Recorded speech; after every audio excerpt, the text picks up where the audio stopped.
મિત્રો, મારી પાસે ઘણા બધા લોકોના પ્રશ્ન આવે છે કે 15 વર્ષની ઉંમર હોય અને વાળ સફેદ થવા માંડે કે વાળ ખરવા માંડે, 25 વર્ષે ન પહોંચ્યા હોય, લગ્ન કરવાની ઉંમર થતી હોય, વેવિશાળ ગોતવાની ઉંમર થાય ને ત્યાં માથામાં ટાઇલ પડવાનું ચાલુ થઈ જાય છે. અત્યારના સમયનો આ એક બહુ ગંભીર પ્રશ્ન છે. એનું કારણ તમને ખબર છે? નથી ખબર તો વિડીયોને અંત સુધી જોજો. નમસ્કાર મારા વાલા ગુજરાતી મિત્રો, કેમ છો બધા? ઓમ નમો આદેશ.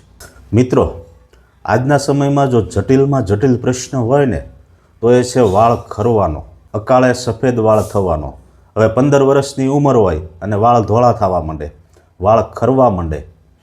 આજની આ નવી જનરેશનને, નવી પેઢીને આ મોટામાં મોટો પ્રશ્ન છે. વાળ ખરવાના ઘણા બધા કારણો હોય છે. એક પાણીનો પ્રશ્ન હોય છે, ઊંઘ પૂરતી ન થવી, વધારે પડતું ટેન્શન, અનિંદ્રા, વારસાગત, આવા ઘણા બધા પ્રશ્નો ભેગા થાય ને એટલે આ પ્રોબ્લેમ ચાલુ થાય છે. એના માટેનું સોલ્યુશન છે આ ક્ષીરપાક વિધિથી બનાવેલું હેર ઓઇલ છે. 37 જડીબુટ્ટી અને 6 પ્રકારના ખાદ્ય તેલમાંથી બનાવેલું છે. કોઈ પણ પ્રકારનું કેમિકલ નથી. અને આ કોમ્બો તમે યુઝ કરો, શેમ્પૂ અને હેર ઓઇલ, તો એમાં જોરદાર રિઝલ્ટ મળે છે.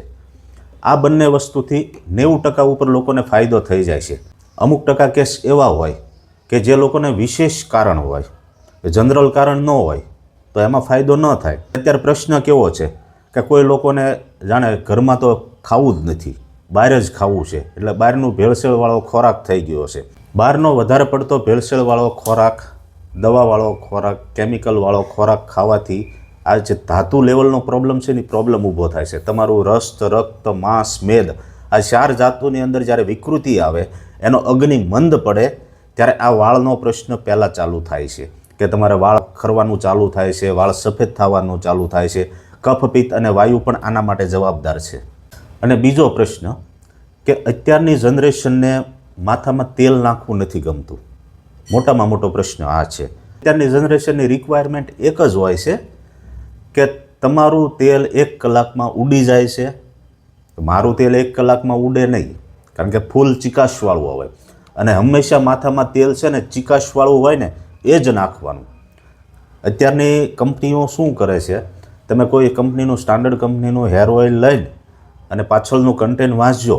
માલપા 75થી લઈને 85-88% સુધી LLP લખેલું હોય છે, જે મિનરલ ઓઇલ કહેવાય, સફેદ ઓઇલ કહેવાય. એ વસ્તુ બહુ નુકસાન કરતા છે. અને એ વસ્તુમાંથી બનેલું તેલ 1 કલાકમાં ઉડી જાય માથામાં. અને અત્યારની પેઢીને એ વધારે પસંદ છે કે વાળ છૂટા રહેવા પડે, કોરા રહેવા પડે, ચિકાશ ન રહેવી પડે માથામાં. અને આ મોટામાં મોટો પ્રશ્ન છે કે એના હિસાબે થઈને જ તે આપણા વાળ ખરે છે. અને 15 વર્ષની ઉંમરે કે 22 વર્ષની ઉંમરે વાળ ધોળા થાય છે, માથામાં ટાઇલ પડે છે. તો તેલ હંમેશા એવું પસંદ કરવું પડે. હું એવું નથી કહેતો કે મારી પાસેથી લ્યો, પણ ગમે એનું તેલ વાપરો તો ફૂલ ચિકાશવાળું તેલ પસંદ કરો, કારણ કે એ જ તેલ તમારા વાળને પૂરતું પોષણ આપશે. અને બીજો પ્રશ્ન એ છે કે તમારી પાચન ક્રિયા નબળી પડે, તમને કબજિયાત રહે, તમારી પેટની સમસ્યાઓ ઊભી હોય તો પણ આ પ્રશ્ન અસર કરશે. એટલે મિત્રો, ધ્યાન રાખવાનું કે આપણું શરીર હંમેશા સ્વસ્થ રહે, આપણી પાચન ક્રિયા સારી રહે, તો આ વાળ ખરવાનો પ્રશ્ન, માથામાં ટાઇલ પડવાનો પ્રશ્ન નહીં આવે. મિત્રોને હેર ઓઇલ જોઈએ તો સ્ક્રીન ઉપર મોબાઈલ નંબર આપેલો છે, એમાં વોટ્સઅપ મેસેજ કરી દેવો. ઓમ નમો આદેશ.